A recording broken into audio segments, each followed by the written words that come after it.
आइए विप्र सुदामा पर एक कविता सुने।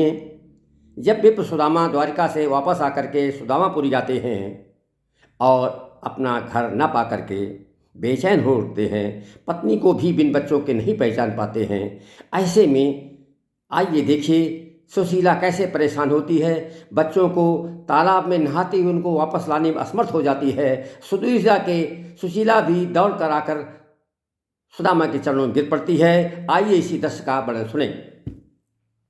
सुशीला अब हो गई बेचैन, सुशीला अब हो गई बेचैन, बच्चे सरोवर में जल केल, बच्चे सरोवर में जल केल।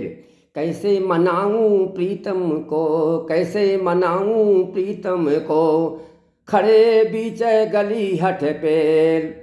कैसे मनाऊं प्रीतम को, खड़े बीच गली हठ पेल। बेचारी सुशीला परेशान थी। सुदामा पहचान नहीं रहे हैं, गली में खड़े हैं। और इसी भाव से आगे सुशीला तालाब से दौड़ पड़ती है सुदामा की ओर, जहाँ वो गली में खड़े हैं। अब सुशीला दौड़ी उस ओर जहाँ विप्र खड़े थे बीच गली। अब सुशीला दौड़ी उस ओर जहाँ विप्र खड़े थे बीच गली।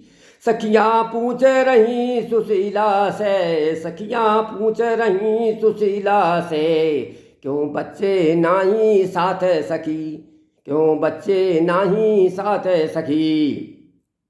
गर्मी ऋतु के कारण सखी। अब सुशीला कहती है अपनी सखियों से कि बच्चे गर्मी के कारण तालाब में नहा रहे हैं, इसलिए बच्चे नहीं आए हैं, अभी स्नान कर रहे हैं, थोड़ी देर बाद आ जाएंगे। गर्मी ऋतु के कारण सखी, जल केल सरोवर हैं बच्चे, कुछ काल बाद आ जाएंगे, कुछ काल बाद आ जाएंगे। सखी विप्र के सारे बच्चे, कुछ काल बाद आ जाएंगे, विप्र के सारे बच्चे। सुदामा ने देखा सुशीला को, सुदामा ने देखा सुशीला को। कैसे देखा? बिन बच्चों के। सुदामा ने देखा सुशीला को, वापस आ गई बिन बच्चों के।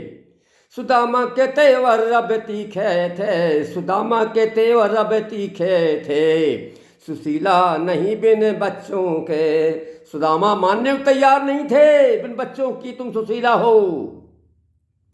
विप्र के दोनों पैर पकड़, अब सुशीला सुदामा के चरणों में गिर पड़ती है और पैर पकड़ कर कहती है। विप्र के दोनों पैर पकड़, सुशीला सिर था चरणों में। विप्र के दोनों पैर पकड़, सुशीला सिर था चरणों में। नाथ बच्चे स्नान कर आ रहे, नाथ बच्चे स्नान कर आ रहे।